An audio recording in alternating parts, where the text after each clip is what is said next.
qu'à l'ouverture. Romain Dobré est avec nous tout au long de l'après-midi, notre fil rouge depuis Bourse Direct. Bon, Romain, la façon dont le marché a réagi à la fausse bonne nouvelle tout à l'heure et la façon dont il est en train de réatterrir à nouveau, là, qu'est-ce que ça nous dit du potentiel à venir, Romain? Bien, vous l'avez décrit, c'est un marché complètement désorienté qui réagit aux annonces. Vous me demandiez ce que j'en pensais. Je vous disais que c'était plombé, à mon avis, pour longtemps ce marché, que ça va être difficile, qu'on ait des réactions de court terme sur des niveaux d'excès après 20% de baisse sur le S&P.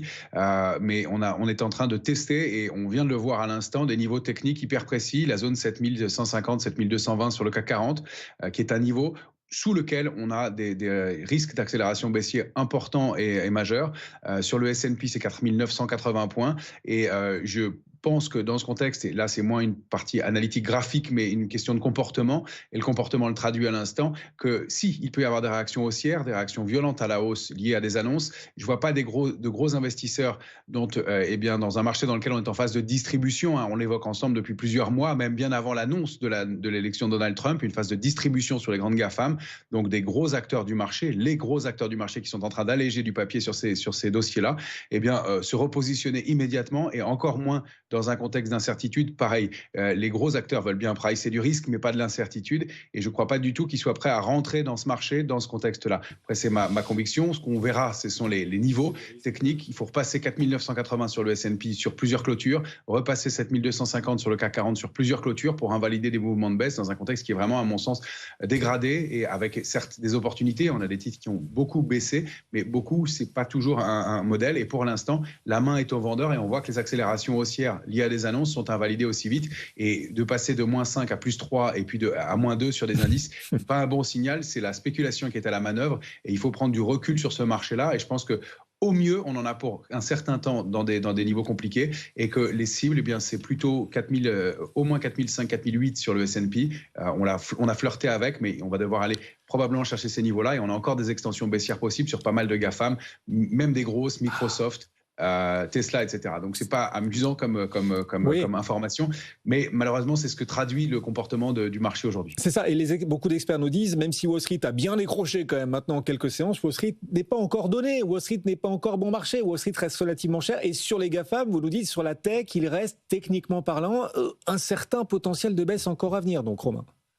Oui, tout à fait. Si on regarde le Nasdaq, on a déjà atteint des cibles importantes. Les 16 970 points sont des niveaux clés, mais on sait qu'on n'a pas d'éléments de retournement à court terme, et on peut voir des extensions dans une zone 15 100, 15 750 points, pourquoi pas. Donc encore des mouvements importants. Il faut rappeler que même si le mouvement est brutal, on n'a pas eu ces coupe-circuits qu'on connaît dans des marchés baissiers très forts, et ce sont des éléments qu'on a un peu oubliés depuis quelques années maintenant, de marchés qui ont monté sans jamais retracé. Là, manifestement, les algorithmes sont branchés dans l'autre sens, et si on assiste à des contre-pieds brutaux, on voit que les niveaux clés sont réexploités pour revendre. 17 715 sur le Nasdaq, 7 250 sur le CAC 40, etc. Et donc des extensions baissières possibles. Je vous rappelle que sur le CAC 40, la figure au sein de laquelle on se trouve et qu'on est peut-être en train de valider, on le verra en clôture hebdomadaire et puis mensuelle, puisque ce sont des choses de long terme, pourrait en renvoyer des extensions en direction des 5 950, 6 000 points. C'est une feuille de route, c'est pas une prédiction, mais tant qu'on est sous 7250, c'est le scénario à privilégier. Vous voyez, on a été testé ce niveau brutalement avec des excès, mais on revient assez fort derrière, et je crois que c'est malheureusement pour l'instant le sens, et qu'il faut prendre du temps et raison garder. Message de Donald Trump sur son réseau social Truth Social cet après-midi: ne soyez pas faibles, ne soyez pas stupides. C'est lui qui l'écrit, ne soyez pas stupides, soyez patients, et l'Amérique retrouvera sa grandeur. Donald Trump. Antoine. Cela dit, depuis le début de l'émission avec nos invités, on se dit qu'il y a un truc qui regarde Donald Trump, et il devrait peut-être le regarder d'un peu plus près, c'est le 10 ans américain. Oui. On a une volatilité, on était à 3,86 au plus bas de la journée, 3,86. Là, on remonte quasiment à 4,2% d'un coup. Et l'objectif de Donald Trump, c'est de le faire baisser le plus possible. Là, le marché est en train un petit peu de le prendre à la gorge. Pour l'instant, ça picote, mais on voit que tous les indicateurs sont dans le vert. Ça se tend partout. 3,37 pour la dette française 10 ans, 2,59 pour la dette allemande. Et donc, 4,13 là en ce moment pour la dette américaine, mais on sent des pointes haussières sur ce 10 ans américain qui sont très nettes, très fortes, et qui pourraient un petit peu contrarier justement le scénario du président américain. Oui, et beaucoup d'experts nous disent, plus que le S&P, c'est peut-être le marché obligataire qui pourrait pousser Donald Trump à adoucir un peu sa politique. Vous regardez aussi, bien sûr, Romain, le marché du pétrole qui, en fin de semaine dernière, pressait quasiment une récession mondiale. Là, ça remonte un peu quand même sur le cours du baril. Vous suivez donc d'autres actifs que les grands indices boursiers. Quel est parmi tous ces actifs celui qui attire le plus votre attention aujourd'hui ? Aujourd'hui, effectivement, un arbitrage qui me paraît intéressant puisqu'il est revenu sur des niveaux de support et qu'il réagit à la hausse, c'est l'argent. Vous parlez du pétrole, c'est vrai que c'est baissier, on a rompu le niveau de 68,25, on a des chances d'accélérer à la baisse. On était dans une grande congestion et il y a encore du potentiel baissier. En revanche, l'argent a déjà beaucoup de retard sur l'accélération haussière qu'a connu l'or. Or, on sait que leurs parcours sont très souvent corrélés, donc il y a des chances de rattrapage, ne serait-ce pour cet aspect technique. L'argent, au-delà de l'aspect refuge que tout le monde lui connaît, c'est aussi un élément qui est important dans l'industrie. Ça sert dans l'éolien, ça sert dans les batteries, ça sert dans l'électrique.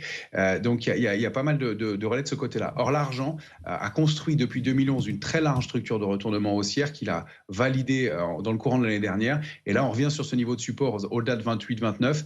Et pour moi, c'est un point d'entrée hyper important. Et je pense que ça peut être un arbitrage intéressant. Alors, avec ce bémol que l'argent est une matière première particulièrement volatile. Donc, il faut diminuer son allocation. Mais ça fait partie des points d'entrée. Et oui, c'était un des rares actifs et une des rares matières premières en hausse aujourd'hui.